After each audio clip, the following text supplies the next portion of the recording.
প্রচণ্ড গরমে যখন কোনো কিছু দিয়ে খেতে ভালো লাগে না, তখন কিন্তু এইরকম ভর্তা হলে এক প্লেট ভাত অনায়াসে খাওয়া হয়ে যায়। আজকে আমি কিন্তু তৈরি করব ঝিঙের ভর্তা। ঝিঙের ভর্তাটা এতটাই পরিমাণে মজার হয়েছে, এই স্বাদের আর কোনো কিন্তু ভাগ হবে না, এতটাই মজার। আজকে আমি কিন্তু খুব সহজভাবে ঝিঙের ভর্তা তৈরি করব, আর ঘরে থাকা উপকরণ দিয়েই কিন্তু তৈরি করব। এখানে নিয়েছি আমি কিন্তু বেশ বড় দুইটা ঝিঙ্গা। এখানে আমার 500 গ্রাম ঝিঙে আছে। ঝিঙেটাকে কিন্তু আমি বেশ ভালো করে ধুয়ে নেব।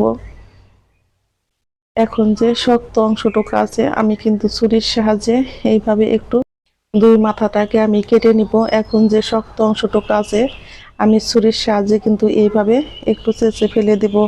আর আজকে আমি কিন্তু ঝিঙে ভর্তা করব খোসা সহকারে। খোসা সহকারে ঝিঙে ভর্তা করলে খেতে কিন্তু বেশ মজার হয়, আর রংটাও থাকে কিন্তু একদম সবুজ। আমি কিন্তু এখন এইভাবে ছোট ছোট টুকরো করে নেব। এখন কিন্তু আমি এইভাবে ছুরির সাহায্যে খুব সুন্দর করে কেটে নিব।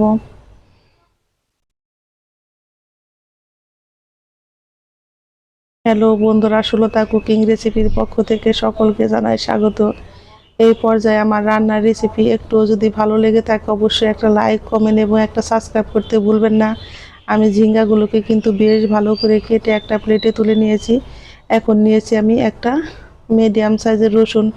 রসুনটাকেও কিন্তু এখন আমি খোসাগুলো ছাড়িয়ে নিব। আর নিয়েছি আমি বড় সাইজের একটা পেঁয়াজ। পেঁয়াজটাকেও কিন্তু আমি খুব সুন্দর করে ঝুরি ঝুরি করে কেটে নিব।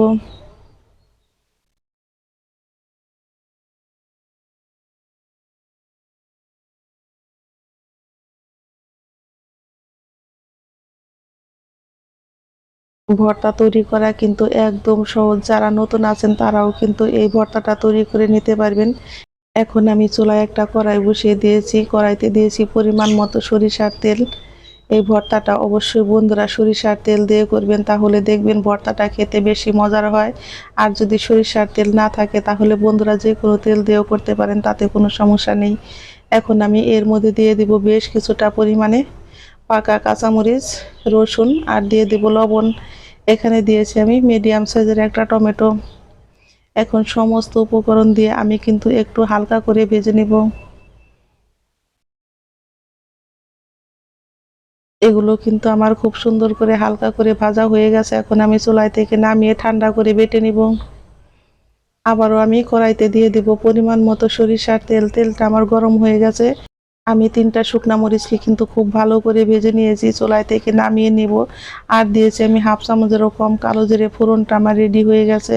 এখন আমি দিয়ে দিব পেঁয়াজ কুচি।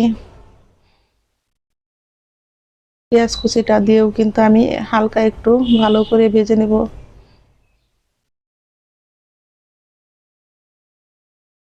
গরম গরম ভাত রুটির সাথে কিন্তু এই ঝিঙে ভর্তাটা খেতে বন্ধুরা বেশ মজার হয়।